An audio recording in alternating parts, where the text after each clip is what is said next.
26 डिसेंबरला लडाखमधील भारत चीन सीमेजवळील पॅगांग तलाव परिसरात भारतीय लष्कराने छत्रपती शिवाजी महाराजांचा पुतळा बसवल्यानंतर त्यांच्या या कृत्याचे अनेकांनी स्वागत केले। त्यावर स्तुती सुमने उधळली तर 2 दिवस प्रत्येकाच्या स्टेटस स्टोरी सगळीकडे याचा व्हिडिओ होता। पण अशातच आता या पुतळ्यावरून नवीन वाद निर्माण होण्याची शक्यता आहे। म्हणूनच नेमकं हे प्रकरण काय आहे तेच जाणून घेऊयात आजच्या या व्हिडिओतून। नमस्कार, मी श्रेया आणि तुम्ही पाहताय महाराष्ट्र कट्टा।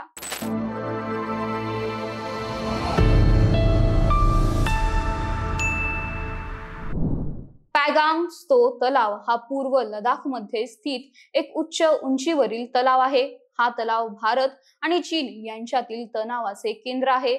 हा प्रदेश अजूनही अत्यंत संवेदनशील असून लडाख मधील भारत चीन सीमेजवळील पॅगांग तलाव परिसरातील भारतीय लष्कराने छत्रपती शिवाजी महाराजांचा पुतळा उभारला आहे। तर हा पुतळा प्रत्यक्ष नियंत्रण रेषेवरील भारतीय लष्कराच्या बदललेल्या रणनीतीचे प्रतिबिंब असल्याचं म्हटलं जात आहे।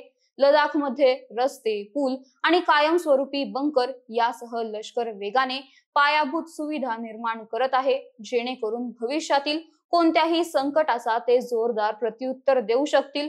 आणि याच बदललेल्या रणनीतीचे प्रतीक म्हणजे हा छत्रपती शिवाजी महाराजांचा पुतळा आहे। पॅगांग त्सो तलाव हा पूर्व लडाख मध्ये स्थित एक उच्च उंचीवरील तलाव आहे। हा तलाव भारत आणि चीन यांच्यातील तणावाचे केंद्र आहे। हा प्रदेश अजूनही अत्यंत संवेदनशील असून लडाख मधील भारत चीन सीमेजवळील पॅगांग तलाव परिसरात भारतीय लष्कराने छत्रपती शिवाजी महाराजांचा पुतळा उभारला आहे। तर हा पुतळा प्रत्यक्ष नियंत्रण रेषेवरील भारतीय लष्कराच्या बदललेल्या रणनीतीचे प्रतिबिंब असल्याचं देखील म्हटलं जातंय।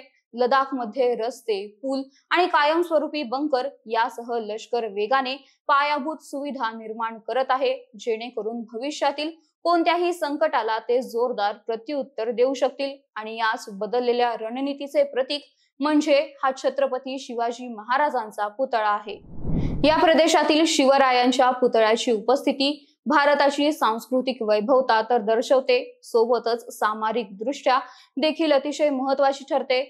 परंतु यामुळे लडाखच्या वारसा आणि पर्यावरणाकडे दुर्लक्ष केल्याचा आरोप सध्या केला जात आहे। हा पुतळा उभारण्याच्या आधी स्थानिक समुदायाशी सल्लामसलत करण्यात आली नव्हती। आमचं खास वातावरण आणि येथील विविध वन्यजीव यांचा विचार करून स्थानिक लोकांशी सल्लामसलत न करता हा पुतळा बांधण्याचा निर्णय एक प्रकारे आम्हा स्थानिकांवर लादण्यात आला होता। त्यामुळे आमच्या अद्वितीय पर्यावरण आणि वन्यजीवांच्या संदर्भात त्यांच्या प्रासंगिकतेबद्दल प्रश्न उपस्थित होत असून आपल्या समाजाचा आणि निसर्गाचा खरोखर आदर करणाऱ्या प्रकल्पांना आपण प्राधान्य दिले पाहिजे, असे मत व्यक्त करत खुशीलचे काउन्सिलर कोंचोक स्टेंजिन यांनी यावर आक्षेप नोंदवला आहे। त्यामुळे नवीन वाद निर्माण होण्याची शक्यता वर्तवली जात आहे।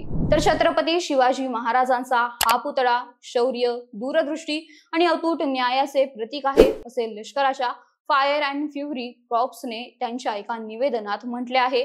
आणि हा पुतळा उभारण्यामागचे कारण स्पष्ट केले आहे।